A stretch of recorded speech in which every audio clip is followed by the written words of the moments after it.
नमस्कार, मैं हूं नंदिनी जसवाल।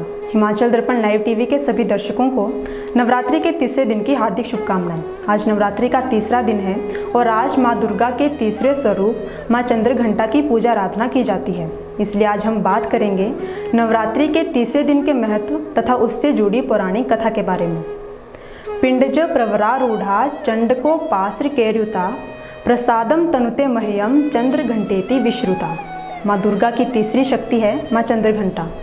पौराणिक कथा के अनुसार जब दैत्यों का आतंक बढ़ने लगा तो माँ दुर्गा ने माँ चंद्रघंटा का अवतार लिया। उस समय असुरों का स्वामी महिषासुर था, जिसका देवताओं से भयंकर युद्ध चल रहा था।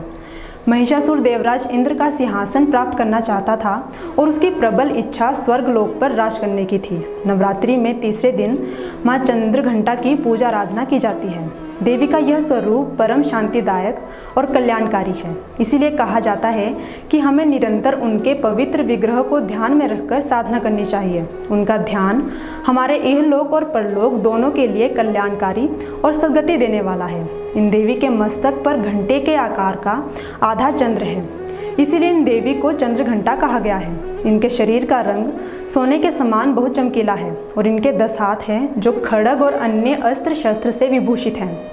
सिंह पर सवार इस देवी की मुद्रा युद्ध के लिए उद्धत रहने की है। इसके घंटे से एक भयानक ध्वनि से अत्याचारी दानव दैत्य और राक्षस कांपते रहते हैं। नवरात्रि में तीसरे दिन इन्हीं देवी की पूजा का महत्व है। इनकी कृपा से साधक को अलौकिक वस्तुओं के दर्शन होते हैं, दिव्य सुगंधियों का अनुभव होता है और कई तरह की ध्वनियाँ सुनाई देने लगती हैं। इन क्षणों में साधक को बहुत सावधान रहना चाहिए। इन देवी की आराधना से साधक में वीरता और निर्भयता के साथ ही सौम्यता और विनम्रता का विकास होता है। अब अगर हम बात करें देश के 51 शक्तिपीठों की, तो इनमें से 10 शक्तिपीठों के बारे में हम आपको अपने पहले 2 एपिसोड में बता चुके हैं और अब 11वें स्थान पर अठाह शक्तिपीठ की जानकारी आपको देते हैं। यह शक्तिपीठ पश्चिम बंगाल के लाभपुर में स्थित है, जहां माता का अधरोष्ट यानी नीचे का होंठ गिरा था। 12वें स्थान पर जनस्थान शक्तिपीठ है, जो महाराष्ट्र नासिक के पंचवटी में स्थित है। जनस्थान शक्तिपीठ में माता की ठुड्डी गिरी थी। फिर आता है कश्मीर शक्तिपीठ या अमरनाथ शक्तिपीठ, जो 13वें स्थान पर है और जम्मू कश्मीर के अमरनाथ में स्थित है। माना जाता है कि इस स्थान पर माता का कंठ गिरा था। इसके बाद नंदीपुर शक्तिपीठ 14वें स्थान पर है, जो पश्चिम बंगाल के सैंथ्या में स्थित है। यहाँ देवी की देह का कंठहार गिरा था।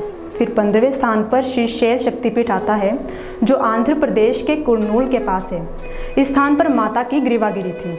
इसके अलावा नलहट्टी शक्तिपीठ पश्चिम बंगाल के बोलपुर में है, जो 16वें स्थान पर आता है और माना जाता है कि यहाँ माता की उदर नली गिरी थी। मिथिला शक्तिपीठ 7वें स्थान पर आता है, लेकिन इसका कोई निश्चित स्थान नहीं है। पुरानी कथाओं के अनुसार 3 स्थानों पर मिथिला शक्तिपीठ को माना जाता है। वह है नेपाल के जनकपुर, बिहार के समस्तीपुर और सहरसा, जहां माता का वामस्कंद गिरा था। रत्नावली शक्तिपीठ 18वें स्थान पर है और इस शक्तिपीठ का भी कोई निश्चित स्थान नहीं है। बंगाज पंजिका के अनुसार यह तमिलनाडु के चेन्नई में कहीं स्थित है, जहाँ माता का दक्षिण स्कंद गिरा था। ये थे कुछ शक्तिपीठ जिनके बारे में हमने आपको बताया। आज के लिए बस इतना ही। अब आपसे कल मुलाकात होगी नवरात्रि के चौथे दिन तथा माँ दुर्गा के चौथे स्वरूप माँ कुष्मांडा की पावन कथा और इससे आगे के शक्तिपीठों की जानकारी के साथ। तब तक आप देखते रहिए हिमाचल दर्पण लाइव टीवी और एक बार फिर आप सभी को नवरात्रि की हार्दिक शुभकामनाएं। हिमाचल दर्पण लाइव टीवी, जो बात करेगा आपके हक की। सिर्फ खबरें दिखाना हमारा मकसद नहीं, जागरूकता लानी है। हिमाचल दर्पण लाइव टीवी